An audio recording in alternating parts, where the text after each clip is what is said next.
Hey guys, we're back with another video, and basically today I'm going to be showing you guys my Valkyr build as promised.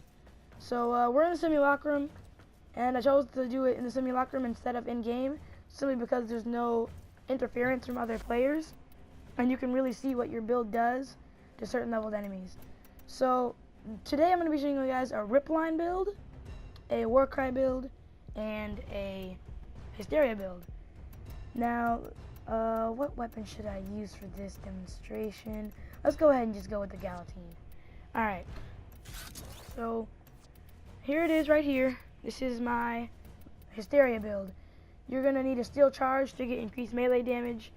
Now, this is red because I initially formatted that slot to fit the augment mods, but it still works either way because as long as you have, mod space, it doesn't really matter.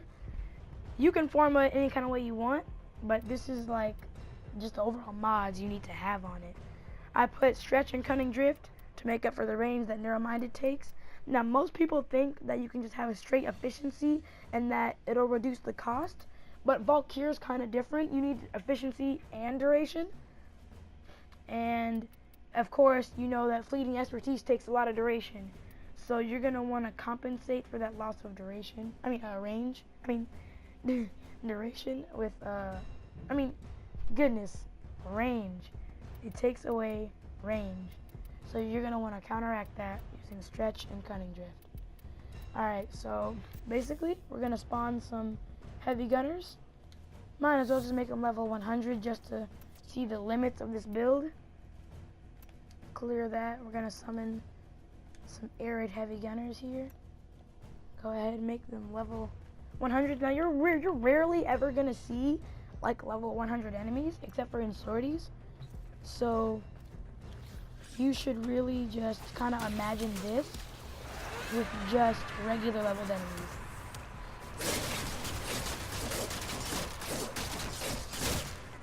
Got a knockdown effect, just ripping through them. If you slide attack, you do a lot more damage than when you just do the combos.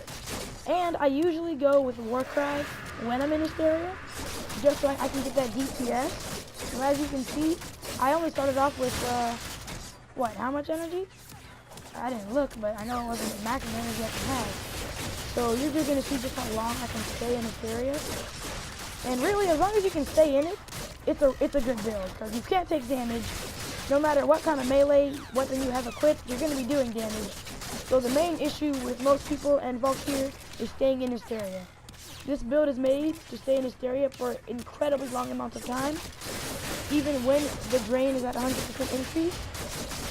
And as you can see, I'm taking damage, but it's not really affecting me, because once she's in Hysteria, she's invincible. Now when you do come out of Hysteria, I'm going to show you in a second, so let's kill this guy. You will take damage. Well, sometimes, in-game you will. Because there's this thing with Valkyr, where basically, you absorb damage, and then it reduces your overall damage by like 90%.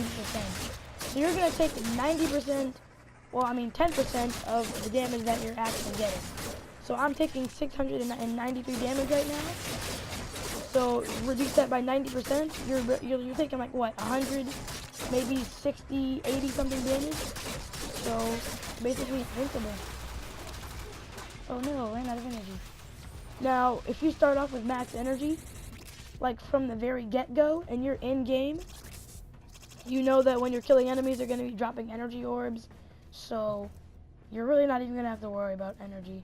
So yeah, that's my Hysteria build. Now usually, it's like it lasts way longer. Like I said, in game, you got energy orbs, energy pads. So energy really isn't the problem. It's just the efficiency. So it takes 0.63 energy per second. Now with the 100% energy drain increase, I'd say it takes about 1.5. So yeah, pretty good build for Hysteria. Now, Ripline. Most people don't really pay it much attention, seeing as that its first ability doesn't really do any damage. I use my Ripline personally simply because it's a good source of mobility. Now, I can't really demonstrate this too well in the simulacrum, simply because there's not a lot of structures. It's a very closed map setting, but I'm gonna try my best. So as you can see, with the augment mod, even without the augment mod, you can rip line around for a really long time. I use it for mobility, especially in like really open maps, like on Venus and other maps that are really open. It's a good source of getting around, in my opinion. And it's just really cool to do, you know? It's kind of like Spider-Man, except you're a girl, but, you know, whatever. So, and then the Warcry. Now, I kind of tried to merge Ripline and Warcry together. Really, all you need for Warcry, honestly, is duration. But you can get, of course, the Eternal War Augment mod, which for every melee kill you get when Warcry is active, you increase the time that you can have it, and it goes up to like, I think, a minute. So you get that augment mod, put it on there, and you're pretty much set for a Warcry. And I don't know if your strength affects like how fast you go. I think no matter what, it's just gonna be the same. Now, my friend was telling me the other day that when you use Warcry, you can decrease the speed of enemies. And at first I didn't really pay much attention, but then I realized that it could be used for that purpose. So I'm just gonna go ahead right now and kind of experiment with this to see if it can actually slow down enemies. Now I believe you need power strength to increase your speed decrease. That's just a PvP build. Okay, so you're gonna need range first of all to affect enemies. You're gonna need lots of duration. I'm gonna go ahead and put some range. And you're gonna need a lot of strength. So really don't even put that on there, just put, okay, you're gonna need intensify for sure. Just go ahead and use this blind range. Oh, efficiency, almost forgot. Yeah, I should really forma that because it's really getting in the way of most of my builds. That needs to definitely be formed.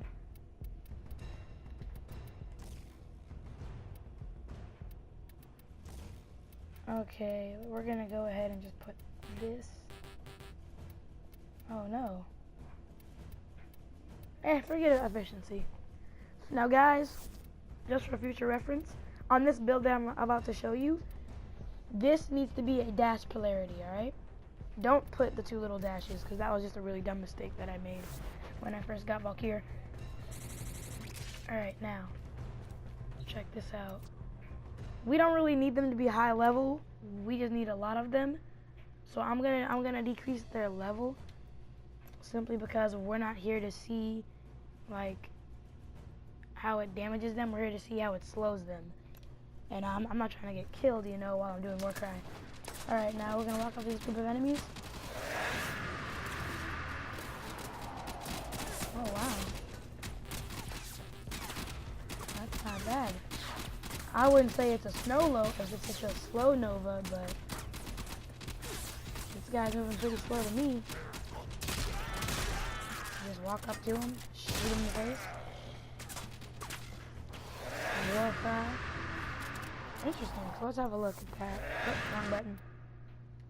So, basically you're decreasing their speed over a 58.75 power range. You're increasing your own armor by 95%, and you are decreasing their speed by 97. And apparently, your strength is actually very important on Warcry. I didn't know that before. So the more your power strength, the faster you can swing. I don't know what the limit caps out at, but as you can see, I'm clearly going really fast.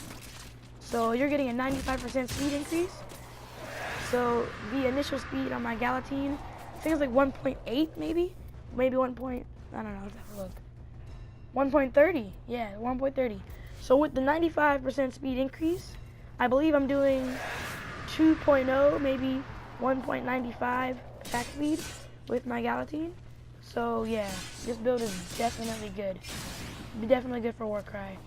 And at the same time, you know, different rip line. Oh wait, no. This isn't the rip line build. This is strictly Warcry. So Remember, guys, this is the dash polarity. But, yeah, so that pretty much wraps up this Valkyr video. Hope you guys enjoyed. Hope that it was of use to you. And just stick around for more videos. So, United Guys of the Void. And, see you guys around.